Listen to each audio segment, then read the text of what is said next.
करायची सवय ना, त्यामुळे ते. पण कीर्तनाच्या समोर भाषण फिक्का आहे, कारण शेवटी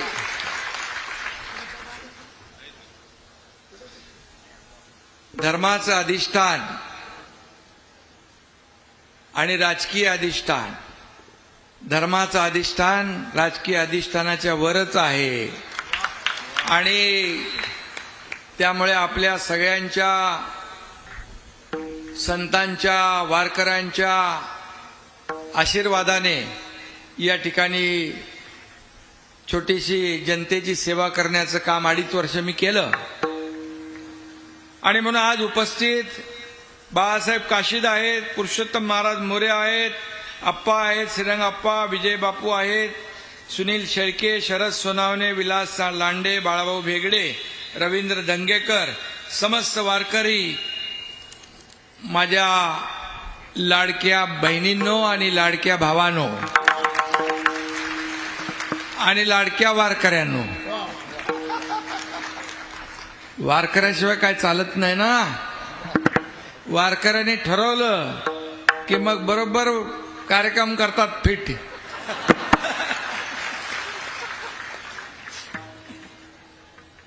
माऊली महाराज बरोबर आहे ना.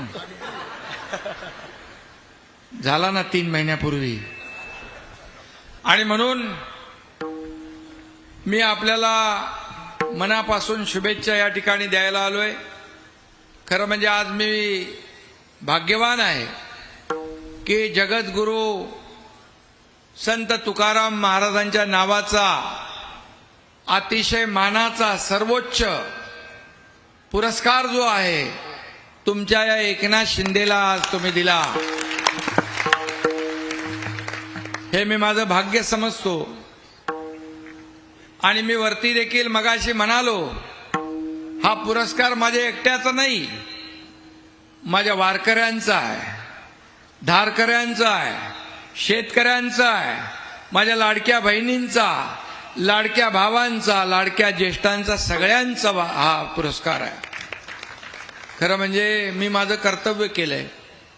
2.5 वर्षामध्ये आपण पाहिलं, कमी काळामध्ये पायाला भिंगरी लावून हा एकनाथ शिंदे पूर्ण महाराष्ट्रामध्ये फिरला. सर्व लोकांच्या, मी जरी सोन्याचा चमचा घेऊन जन्माला आलो नसलो तरी सुद्धा या सर्वसामान्यांच्या आयुष्यामध्ये सोन्याचे दिवस आणण्यासाठी मात्र जन्म झालाय माझा. आणि म्हणून एक एक काम आम्ही करत गेलो. आणि मग त्याच्यामध्ये लाडक्या बहिणींची योजना माऊली माहिती आहे आपल्याला, सुपरहिट झाली. लाडक्या भाऊंना पण थोडं आम्ही केलं, शेतकऱ्यांनाही केलं. लाडक्या बहिणीने एकच सांगतो, हा काही राजकीय व्यासपीठ नाही, पण एकच सांगतो, तुमची लाडकी बहीण योजना कधी बंद होणार नाही. आणि आज या व्यासपीठावरून मी बोलल्यानंतर ते मला बंधनकारकच आहे ना. आणि म्हणून मी जास्त काय बोलत नाही. माऊलींचं कीर्तन सुरू आहे आणि मला समाधान आहे. आपला भंडारा डोंगर तिथं जाऊन आलो. तुम्ही म्हणाला तिथून तो बोगदा जात होता, तर माझ्याकडेच खातं होतं. बोले बोगदा बिगदा इधर से नहीं चलेगा, घुमाओ बोगदे को. आता दुसरं काहीतरी येत आहे, तेही आपण बसू, मुख्यमंत्री आम्ही चर्चा करू, बिलकुल त्याच्यातून मार्ग काढू. घेऊन हा श्रद्धेचा विषय आहे. भंडारा डोंगर हा प्रत्येक वारकऱ्याच्या श्रद्धेचा विषय आहे.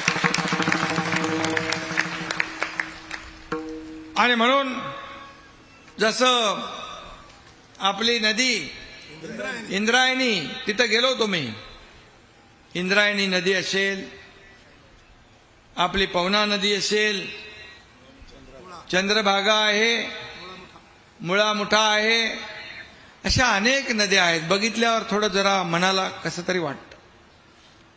माऊलींनी आवाहन केलेलं आहे, त्याचा डीपीआर मी मुख्यमंत्री असताना बनवलाय. जवळपास डीपीआर 2200 कोटीचा आहे. आपण राज्य सरकारने मान्यता देऊन त्याला केंद्राकडे पाठवलाय. आणि केंद्रात पण आदरणीय प्रधानमंत्री मोदीजी आहेत. नक्की त्याच्यावर सकारात्मक निर्णय होईल. आणि ज्या आपल्या नद्या आहेत तीर्थक्षेत्रातून जात आहेत या स्वच्छ असल्या पाहिजे, पाणी स्वच्छ असलं पाहिजे अशी भावना आपली असते. फक्त सरकार म्हणून हे काम होणार नाही. पैसे द्यायचं, डीपीआर बनवायचं, काय करायचं, परवानग्या द्यायचं ते होईल, पण नद्यांची सफाई, पुनरुज्जीवन ही लोक चळवळ झाली पाहिजे. लोक चळवळ. आणि मग लोक चळवळीच्या माध्यमातून बघा तुमच्यासारखे सगळी लोक पुढे येतील आणि हा हा म्हणता हजारो लाखो हात या नद्यांच्या स्वच्छतेसाठी, पुनर्जीवनासाठी लागतील आणि लोक बघायला येतील या महाराष्ट्रातल्या नद्या किती स्वच्छ झाल्यात. आणि म्हणून त्यासाठी आपलं सामूहिक योगदान आवश्यक आहे आणि ती विनंती मी आपल्याला करायला आलो. आज सगळीकडेच महाराष्ट्रामध्ये जगद्गुरु संत तुकारामांचं वैकुंठ गमनचा कार्यक्रम होतोय. मोठ्या उत्साहात लाखो वारकरी संप्रदाय एकत्र आलेले आहेत. भंडारा डोंगरावरचं मंदिर देखील बघितलं, समाधान झालं की एवढं मोठं मंदिर उभं राहतंय तुमच्या सगळ्यांच्या सहकार्याने. ही मोठी गोष्ट आहे. मी मगाशी काशीत कुठे गेले त्यांना सांगितलं की आता जे काय पुढचं काम आहे ते थांबणार नाही, लवकर पूर्ण होऊन जाईल आणि माझा वैयक्तिक जो काही तुम्ही सांगाल तो वाटा मी उचलीनच. परंतु आम्ही मुख्यमंत्री आम्ही चर्चा करून आणि शासनाच्या माध्यमातून देखील आपल्याला जे काही करता येईल ते आम्ही नक्की त्याचाही प्रयत्न विचार करू, नाही करूच. विलासराव, मी जे काय करत असतो ते या हाताचं या हाताला कळत नाही. त्यामुळे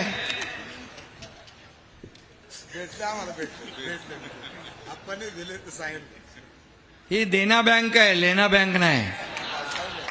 आपण 2.5 कोटी रुपये दिले. काळजी करू नका.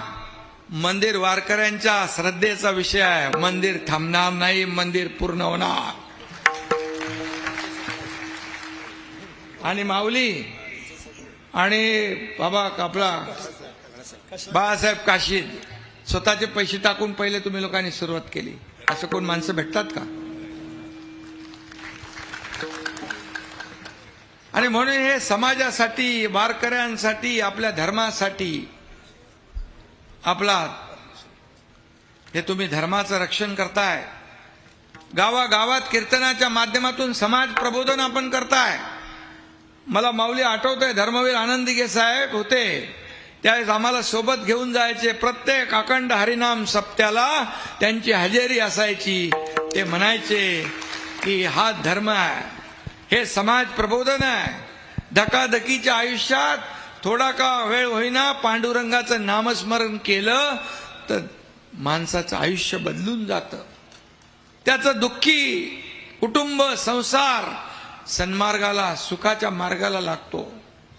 आणि म्हणून मी आपल्याला सगळ्यांना शुभेच्छा देतोच आहे. आणि जे जे इथं खाली करायचं आहे, नदी स्वच्छ करण्याचा विषय आहे. वारकरी भवन जे आहे प्रत्येक तालुक्यात ते आपण करू. 55 एकरमध्ये कॉन्क्रिटीकरण कायमस्वरूपी ही सोय करू. 125 एकर जी जागा आहे त्या बाबतीत देखील महसूल विभागाशी चर्चा करून कुणाची जागा आहे, काय आहे, शेवटी कुणाला खाजगी माणसाला देत नाही, आपण देवस्थानाला देतो. लाखो लोक इथे येत आहेत, त्यांना थांबण्यासाठी होईल. आणि 1200 कोटीचा कॉरिडॉर आपण करतोय. त्याच्यामध्ये काही जे लागेल ते नक्की त्याच्यामध्ये आम्ही करू. शेवटी आमची टीम तीच आहे. थोडं पण टीम तीच आहे आमची. देवेंद्रजी मुख्यमंत्री, मी उपमुख्यमंत्री, अजितदादा उपमुख्यमंत्री आहेत. आणि बघा, सत्ता येते, सत्ता जाते, पुन्हा सत्ता येते. पद येतात, पद जातात, पुन्हा येतात. कधी कधी पद वर खाली होतात. पण माऊली, या करोडो लाडक्या बहिणींचा भाऊ म्हणून माझी जी ओळख निर्माण झाली ती सगळ्या पदापेक्षा मोठी आहे. आणि म्हणून काही कमी पडणार नाही. वारकरी संप्रदायासाठीचा जो तुम्ही म्हटलंय, आपले मारुती बाबा हे सगळ्यांचे गुरु आहेत ना. महाराष्ट्राचे वारकरी संप्रदायाच्या गुरुस्थानी असलेले कोहिनूर हिरा आहे, तर त्याला पद्मश्री मिळालं पाहिजे अशी तुमची भूमिका आहे. मी महाराष्ट्र सरकारच्या वतीने आम्ही आमच्या कमिटीमध्ये त्याला मान्यता देऊन केंद्राकडे पाठवू, त्याचा पाठपुरावा करू. आणि जाता जाता एवढंच सांगतो की हा एकनाथ शिंदे जेव्हा वारकरी संप्रदाय कार्यक्रमामध्ये जातो, पंढरपूरला जातो, देऊला जातो, आळंदीला जातो, तो तुमचाच होऊन जातो. कारण पंढरपूरला गेलो मी आषाढीच्या अगोदर तयारी बघायला, मुख्यमंत्री होतो मी, माझ्या गाडी पाठीमागे पोलीसच्या पुढे गाड्या इकडे तिकडे सगळ्या होत्या. माझ्या वारकऱ्यांना तिथं त्रास होऊ नये म्हणून सगळ्या गाड्या सायडिंगला केल्या आणि मोटरसायकलवर बसलो आणि सगळं नियोजन पाहून आलो आणि सगळं तिथं व्यवस्थित केलं. आणि म्हणून ही महाराष्ट्र संतांची भूमी आहे. माझ्या या महाराष्ट्रातल्या संतांच्या माऊली केसालाही धक्का लागू देणार नाही, हे मी अगोदर पण बोललोय, आताही बोलतोय. आणि म्हणून या आज 375व्या जगद्गुरु संत तुकाराम महाराजांच्या सदेह वैकुंठ गमनाच्या दिवशी आपल्या सगळ्यांना मी खूप खूप शुभेच्छा देतो. मनापासून आपल्या सगळ्यांचं अभिनंदन करतो, धन्यवाद देतो.